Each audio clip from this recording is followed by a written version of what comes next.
Hi students, இன்னைக்கு நாம பார்க்க போகிறது monocot and dicot root உடைய difference. So பார்த்தா number of xylem, cambium, secondary growth pith. So இந்த மாதிரி என்ன இருக்குது. அப்ப first வந்து number of xylems.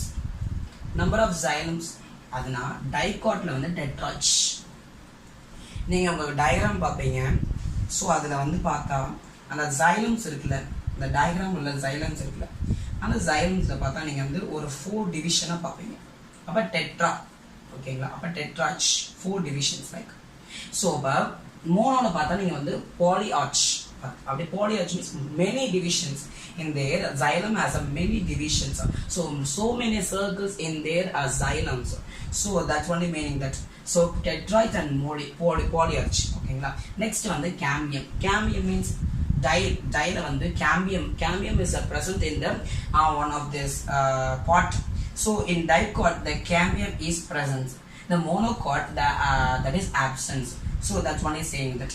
Okay, these are the difference between for this and the secondary growth. So in the so die la paatha neenga dicot la paatha neenga வந்து present ஆயிருக்கும் secondary growth. ஆனா monoல வந்து பார்த்தா absent ஆயிருக்கும்.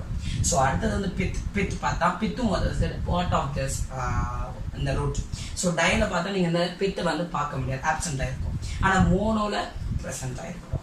These are the difference between of the monocot and dicot root. Thank you.